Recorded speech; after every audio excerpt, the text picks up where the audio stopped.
Indian വനിതാ ഗുസ്തി താരം സാക്ഷി മാലിക് ഇനി ഗോദയിലേക്കില്ലെന്ന് പ്രഖ്യാപിച്ചു. വളരെ വൈകാരികമായി വാർത്താ സമ്മേളനത്തിൽ വെച്ചാണ് സാക്ഷി പ്രഖ്യാപനം നടത്തിയത്. രാജ്യത്തിനായി ഇനി മത്സരിക്കില്ലെന്ന് പറഞ്ഞുകൊണ്ടാണ് പ്രഖ്യാപനം നടത്തിയത്.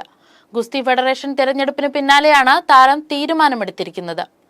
കേന്ദ്ര സർക്കാരിനെതിരെയും കായിക മന്ത്രിക്കെതിരെയും ഗുസ്തി ഫെഡറേഷൻ മുൻ പ്രസിഡന്റ് ബ്രിജ്ഭൂഷണെതിരെയും വിമർശനങ്ങൾ നടത്തുകയും തങ്ങൾക്ക് നീതി ലഭിച്ചില്ലെന്ന് വ്യക്തമാക്കുകയും ചെയ്തിട്ടുണ്ട് സാക്ഷി. കൂടാതെ ഗുസ്തിയിൽ വനിതകൾക്ക് സ്ഥാനമില്ലെന്നും വ്യക്തമാക്കി.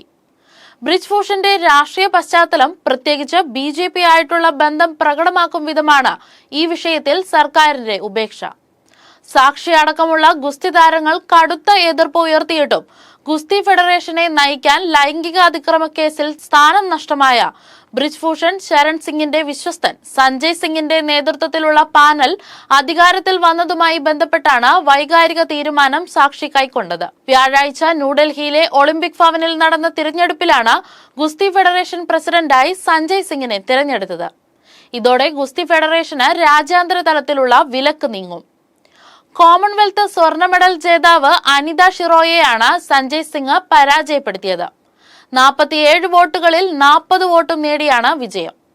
അതേസമയം മുൻ ഗുസ്തി താരവും ഇപ്പോഴത്തെ മധ്യപ്രദേശ് മുഖ്യമന്ത്രിയുമായ മോഹൻ യാദവ് വൈസ് പ്രസിഡന്റ് സ്ഥാനത്തേക്ക് മത്സരിച്ചെങ്കിലും അപ്രതീക്ഷിത തോൽവി ഏറ്റുവാങ്ങി. ഓഗസ്റ്റിനകം തിരഞ്ഞെടുപ്പ് നടത്താതിരുന്നതിനാൽ രാജ്യാന്തര റെസ്ലിംഗ് സംഘടനയായ യുണൈറ്റഡ് വേൾഡ് റെസ്ലിംഗ് WFIയെ വിലക്കിയിരുന്നു. ഇതോടെ കഴിഞ്ഞ കുറച്ചു മാസങ്ങളായി ഇന്ത്യൻ ഗുസ്തി താരങ്ങൾക്ക് ഇന്ത്യയെ പ്രതിനിധാനം ചെയ്ത് മത്സരിക്കാൻ കഴിഞ്ഞിരുന്നില്ല. ഫെഡറേഷന്റെ മുൻ തലവനും BJP MPയുമായ ബ്രിജ്ഭൂഷൺ ശരൺ സിംഗിനെതിരായാണ് ഗുസ്തി താരങ്ങൾ ലൈംഗികാരോപണങ്ങൾ ഉയർത്തിയത്. ശേഷം സാക്ഷിയും മറ്റു താരങ്ങളും രാപ്പകൽ സമരങ്ങൾ നടത്തുകയും ചെയ്തിരുന്നു. ഈ സമരങ്ങളൊക്കെ വാർത്തകളിൽ ഇടം പിടിച്ചതിനു ശേഷമാണ് തിരഞ്ഞെടുപ്പ് നടത്തിയത്.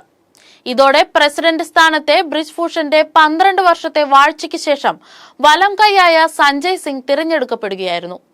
വനിതാ ഗുസ്തി താരങ്ങളെ ലൈംഗികമായി അതിക്രമിച്ചെന്നാരോപിച്ച് സാക്ഷി മാലിക് അടക്കം രാജ്യത്തെ പ്രധാന ഗുസ്തി താരങ്ങൾ നടത്തിയ സമരത്തെ തുടർന്നാണ് ബ്രിജ്ഭൂഷൺ തിരഞ്ഞെടുപ്പിൽ നിന്ന് മാറി നിൽക്കേണ്ടി വന്നത്. ബ്രിജ്ഭൂഷന്റെ കുടുംബാംഗങ്ങളെയോ സഹായികളെയോ തിരഞ്ഞെടുപ്പിൽ മത്സരിക്കാൻ അനുവദിക്കില്ലെന്ന് സമരത്തിന് നേതൃത്വം നൽകിയ ബജ്രംഗ് പൂനിയ, സാക്ഷി മാലിക്, വിനേഷ് ഫോട്ടക് എന്നിവർ ഉറപ്പു നൽകിയിരുന്നു. ഇതോടെ ബ്രിജ്ഭൂഷന്റെ മകൻ പ്രതീകും മരുമകൻ വിശാൽ സിംഗും മത്സരിക്കാൻ സാധിച്ചില്ല. പക്ഷേ അദ്ദേഹത്തിന്റെ അടുപ്പക്കാരനെന്ന് പറയപ്പെടുന്ന സഞ്ജയ് സിംഗ് ആണ് പിൻഗാമിയായി എത്തുന്നത്. കഴിഞ്ഞ മെയ് മാസം നടക്കേണ്ട തിരഞ്ഞെടുപ്പാണ് പലതവണ മാറ്റിവെച്ചതിനു ശേഷം ഇന്ന് നടന്നത്. റെസ്ലിംഗ് ഫെഡറേഷൻ മുൻ അധ്യക്ഷനും BJP MPയുമായ ബ്രിജ്ഭൂഷൺ സിംഗിന്റെ അടുത്ത 18 അനുയായികളായിരുന്നു മത്സര രംഗത്ത് അണിനിരന്നത്.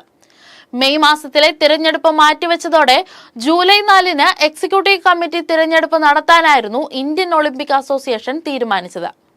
എന്നാൽ തിരഞ്ഞെടുപ്പുമായി ബന്ധപ്പെട്ട 10 സംസ്ഥാന യൂണിറ്റുകളിൽ നിന്ന് പരാതി ഉയർന്നതോടെ അത് ജൂലൈ 11-ലേക്ക് മാറ്റുകയായിരുന്നു. പിന്നീട് WFI അംഗത്വം നിഷേധിക്കപ്പെട്ടുവെന്ന് ചൂണ്ടിക്കാട്ടി അസം റെസ്ലിംഗ് അസോസിയേഷൻ നൽകിയ ഹർജിയിൽ ഹൈക്കോടതി തിരഞ്ഞെടുപ്പ് വീണ്ടും സ്റ്റേ ചെയ്തിരുന്നു. തുടർന്നാണ് ഓഗസ്റ്റ് 11-നും പഞ്ചാബ് ഹരിയാന ഹൈക്കോടതി വീണ്ടും സ്റ്റേ ചെയ്ത് ഉത്തരവ് പുറപ്പെടുവിക്കുന്നത്. WFI തിരഞ്ഞെടുപ്പ് നടത്താൻ നൽകിയ 45 ദിവസത്തെ സമയപരിധി ജൂൺ 17-ന് അവസാനിച്ച സാഹചര്യത്തിലാണ് UWW നടപടിയെടുത്തത്. 2016-ലെ ഒളിമ്പിക്സിൽ വെങ്കല മെഡൽ ജേതാവും രാജ്യത്തിനു വേണ്ടി പല മത്സരങ്ങളിലും വിജയം കൈവരിച്ച വ്യക്തിയുമാണ് സാക്ഷി. കൂടാതെ 2016-ൽ ഖേൽ രത്ന പുരസ്കാരവും 2017-ൽ പത്മശ്രീ പുരസ്കാരവും നേടിയിരുന്നു. രാപ്പകൽ സമരവുമായി ബന്ധപ്പെട്ട മാനസികമായി വളരെ തകർന്ന സാക്ഷി വാഗ്ദാനം ചെയ്ത നീതി കൂടി നിഷേധിച്ചതിനെ തുടർന്നാണ് ഇത്തരം കടുത്ത തീരുമാനം എടുത്തതെന്നാണ് മനസ്സിലാക്കാൻ സാധിക്കുന്നത്. ഗുസ്തി മത്സര രംഗത്ത് നിന്നും പിന്മാറിയെങ്കിലും താരം ഇനിയും നീതിക്കായി പോരാട്ടം തുടരുമെന്ന് തന്നെയാണ് അറിയിച്ചിട്ടുള്ളത്.